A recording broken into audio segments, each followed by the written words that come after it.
Right, hello, welcome back to our mini-series on the 239152. We're just discussing the required outcomes for the training, and we're moving on to then interpret how that will be reflected in your assessments. We are now going to discuss outcome 3. Now, outcome 3 is just about inspections, so we're not going to talk about any specific tests in this video. That'll be in the next one.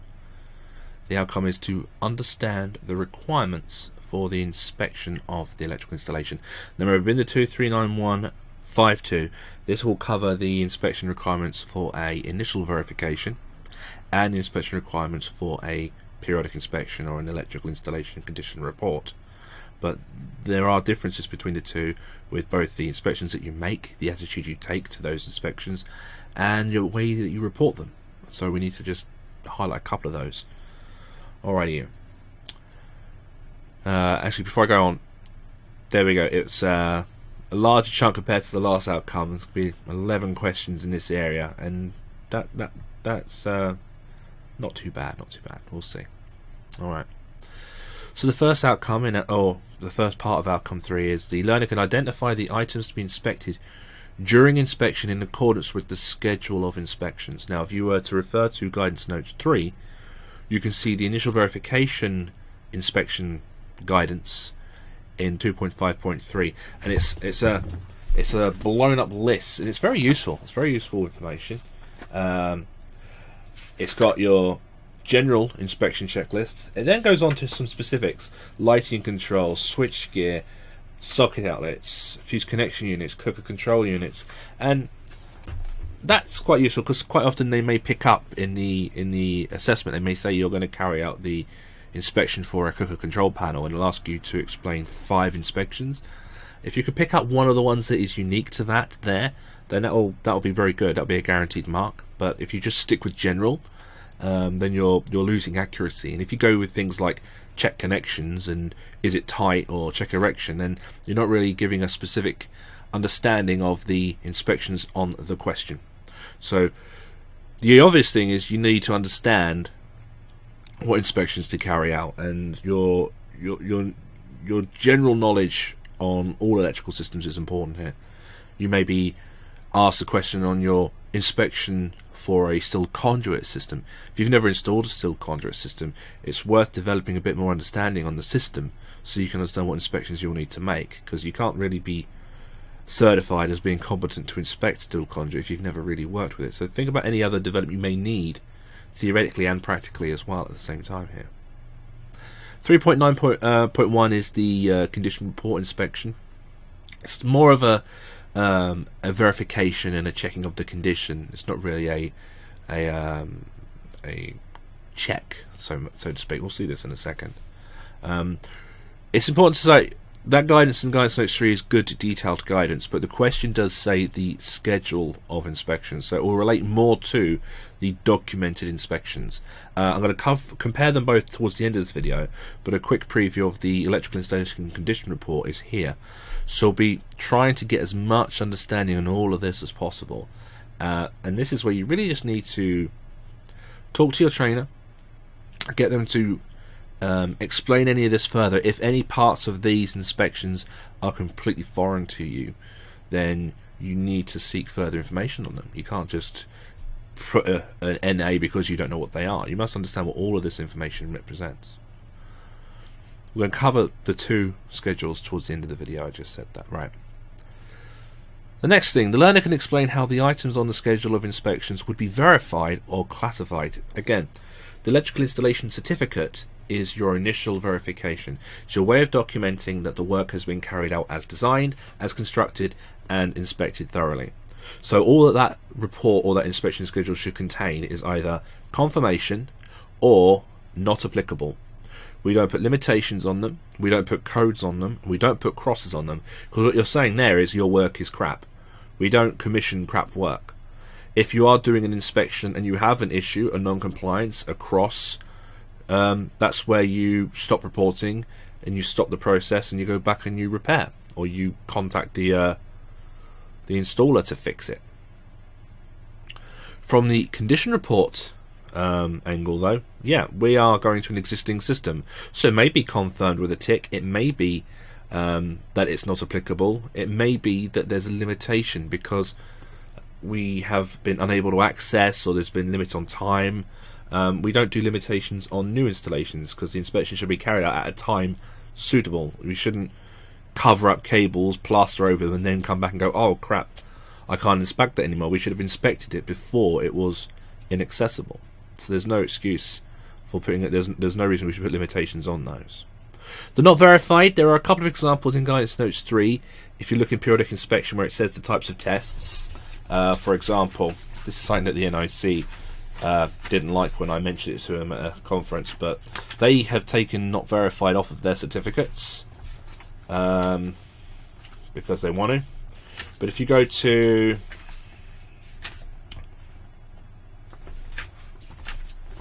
the section on testing in part 3, which is Guidance Notes 3, page 83, it tells you with the tests to be made, for example, ring circuit continuity. Where there are records of previous tests, this test may not be necessary unless there may have been changes made to the ring final. So again, it is up to the inspector to determine the state of the existing system, any recent work, any modifications. If it's well maintained, if it's not been touched, the guidance note does say you may not need to do this test, so it may not need to be verified. It's not a limitation, and it's not applicable, it's just not verified. That's why we have the ability to use not verified. If your certificate, like an NIC or whatever, doesn't have that, well, it's just a bit crap really, isn't it? FI, further investigation. If there's a fault found that's not been identified or anything like that, or you need to do more work, then we need to obviously report that and say that there needs to be more work, more time, more access, maybe access equipment. Those do result in an unsatisfactory report, though, so don't use FI for the sake of time or hassle. Use it if it's really needed. And then we have the C1, C2s and C3s, the coding. So we use those on the inspection schedules as well as the actual observations and recommendations. We can put codes on the inspection schedule with the periodic. With the installation certificate, it's only a tick or not applicable. So you need to understand what you can put on your inspection schedules here. 3.3. The learner can describe the appropriate human senses required for a particular type of inspection. I covered this briefly on the 2392 video. It's on every single testing course, that's why. You've got to recognise the most suitable type of inspection to identify a suitable thing. So if you're looking at conductor sizing, quite often we may see the conductor size and go straight away, oh yeah, that's fine. So that's primarily going to be the sense that we use. Although sometimes with the installation type, it might be that we're not quite sure, and we may then go on to actually touch it. We may just try to get an understanding of a couple of conductors beside each other. So sometimes touch is needed. But it's important to know that touch should always be minimized or always be avoided as much as you can, because using touch for things like torque settings and connections, etc., there's a risk of manipulation of conductors, cables coming out, but there's a risk of shock. So always avoid touch. Sight, sound, smell, understand when you can use them, what kind of inspection defect you can find with them. So what have we got here? Sight, lack of ingress protection, incorrect cable types, absence of barriers, incorrect identification. Sound, arcing, faulty equipment, use of audible equipment such as your socket indicators and things. Smell for overloading equipment, faulty electronics, ballasts. This isn't exhaustive. There's a lot that you can put in here. And then touch, yeah. Have a look through the inspections. Have a look at what the inspections are. Think about what inspections you can make, and then think about what sense you would use. This should be fairly simple. Alright, 3.4. Describe how to deal with an item that is found unsatisfactory during the inspection process. And the reason it's gone 3.4 to 3.5 is because that's how City and Guilds have done it in their handbook. They've messed up. So if we had a issue that was unsatisfactory on an initial verification, as I touched on a minute ago, This is an initial verification. This is you signing off your work or signing off your company's work. So you can't sign off something that is unsatisfactory. So you stop the work, and then you identify the fault. You remedy the fault, then you retest to verify the fault is now clear, and then you resume. This is why we have a sequence of tests, so that we can actually stop at a point and then not have to go back to the beginning and start again. We can just carry on from that same test that found the problem and push forward. If, however, your repair work introduced new cabling, new parallels, then maybe you want to go back and start some more subsequent tests. You know, a competent person would understand the differences with those. But you always stop, identify, remedy, retest, resume. Okay? With the periodic, though, we have to assess the situation. So we're going to determine the level of risk associated with the item that's been found as being unsatisfactory. If it is a C1 or something that is dangerous, then we should take immediate action to remove this risk. It doesn't mean fix the problem, it means remove the risk. So it could be that you've got an exposed live part and you just have to blank something off or lock off a circuit.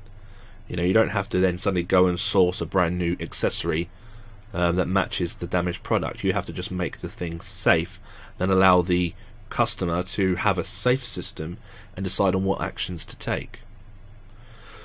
We'll determine if further investigation is required and then report coding it, doing the observations, recommendations with sufficient detail for the customer. So don't go faulty socket, don't go broken cable. Actually explain the problem, explain the cause, and explain the solution. Give the customer something to actually work with, think about, and cost. Okay. 3.6. The learner can understand how the IP classification system is used for electrical equipment. Now this, from your knowledge of the wiring regulations, should be fairly self-explanatory. We know about IP ratings. We have the first value for the solid ingress. We have the second value for the moisture ingress. We have obviously other grades like XXB for the finger barrier with the 2 knuckles, 80mm penetration. We have IP XXD. Have a little reviso on those. IP2X, IP4X are the common ones for protection against barriers and obstacles in 416. But I would say also think about the external influences from special locations. You know, swimming pools will be down to IPX8 or IPX7. You've got things like saunas and stuff. So have a good understanding on how the wiring regulations reflect changes in IP ratings, minimum IP rating for outside lighting, things like that, and then that should be sufficient. That should be sufficient. Okay, let's quickly compare these then. There we go. Alright, on the left here is the schedule of inspections for new work. On the right is the schedule of inspections for domestic. It's the condition report, so it's the periodic one. They both require now us to assess the condition of the supply. Now it's not with the initial verification. You're not certifying it. You're not confirming it to be acceptable. You're having a look at the supply intake, because bear in mind that that property is the supplier's. It's not the consumer, so it's not yours to work on. But you're just having a look at it. If it's hanging off the wall, if there's a problem, then you're the competent person who is there to raise awareness for the customer. So there is a need to report its condition, and that's the case for both periodics and initials. What else do we have with initials? We have to consider the parallel or switched alternative. So you may have a solar photovoltaic system, which will be a parallel supply. That's not a switched alternative, it will be a parallel. Okay, you may have a standby system. Then you have your ADS. So this is where you think about protection against electric shock, how ADS is achieved. We have a TT system, potentially may need electrode, although obviously with the 18th edition we may have to start having electrodes on some TN systems as well. The sizing of your earthing conductor and connections, main protected bonding conductors. All of this should be as designed. So if it is as designed, then this should in theory be confirmed. Okay, but this is only your work that you're certifying this for. How you've achieved basic protection, installation of live parts, Yeah, double installation, barriers, enclosures, IP rating, etc. That will confirm those. And remember, with this, all we're going to do is a tick or an NA. Not going to do anything else. Other methods of protection. Additional protection, RCDs, not exceeding 30 milliamp. Supplementary bonding. So this is all going to change again with the 18th edition a little bit, but this is what we have right now. Other methods: self, PELV, double installation, or electrical separation for one item of equipment. So these are the common protective measures. If you think of the wiring regulations, chapter 41, you've got general protective measures: ADS, double installation, self and PELV, and electrical separation. This is making sure that you've achieved a method of compliance with at least one of those throughout the system. You've got consumer units, distribution boards, adequacy of working space, presence of link main switch, isolates for every circuit, etc., etc. Have a good read of this. On your course, though, your trainer should give you good time to think it through, good time to understand it. If you have questions, let's say for example you're not sure on what this means, the avoidance of heating effect with ferromagnetic enclosures. So your awareness of the theory of circulating eddy currents, etc., having a heating effect. There's some truth in it, but you need a lot. And if you actually look at another YouTuber, John Ward, he's done a good video that kind of explains this a little bit more detailed. But if you have no idea what it is, ask your tutor about it. Don't just NA it because you don't know what it means. Adequacy of cables, segregation of band 1 and band 2, so ELV and LV circuits. You must understand the difference in the bands, which is the difference in the voltages. So ELV is up to 50 volts AC, 120 volts, ripple free DC. Band 2 is beyond those voltages up to 1000 AC, 1500 volts DC. If you don't know your voltages, then that's going to confuse you as well. And so on. Again, some of this might be not applicable. If you're in domestic, you may not have band 1, band 2, you may not have ferromagnetic, you may not have emergency switches. You don't know. Who knows? But have a good read through those. For the condition report, you notice it's more a case of presence, confirmation. It's more of, are they there? Not, have you done this? Yeah? So this is where some of this may not be applicable because it might be outside of the scope of the install. It might be that there's a limitation to some of this because you've not been able to access these to carry out these inspections.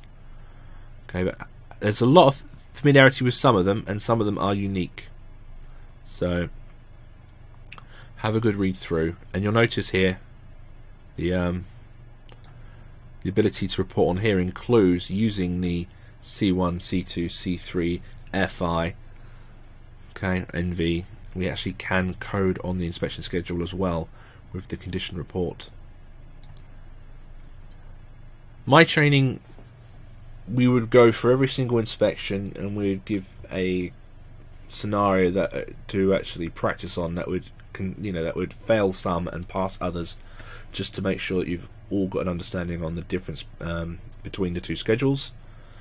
The problem with doing the 239152 is your assessment is kind of going to be merged a little bit. The practical is broken into an initial verification bit and a periodic bit, but the actual assessment is not. From my current observation of these assessments, what they do is they try not to question something that is leading over to one or leading over to the other. They kind of try to make the questions more generalized, so it shouldn't be a problem. But do make sure that you're happy with these schedules. As I say, there's plenty of resources online. I think the NIC have stuff on this as well, but do take your time to understand all of these inspection requirements. And if you have any questions, then let me know, but I will, on my training, provide lots more detail on this, but I'll try to help you as much as I can with this YouTube stuff on this as well. But to go through this in detail would take hours. We haven't got that time. I'm going to assume that's enough. Have a good read of Guidance Notes 3 as well. Understand the differences, Yeah, we'll leave it there. I don't want to go into too much onto it. But I'm going to start laying out another video now, which is the outcome 4, which is the testing, and then after that we'll actually get some practicals, which is, I'm looking forward to doing that. Gets me off this desk. So that's the inspection outcomes. Take them on board. Understand the schedules as best you can. Understand the senses. Understand how to report them, and you'll be fine.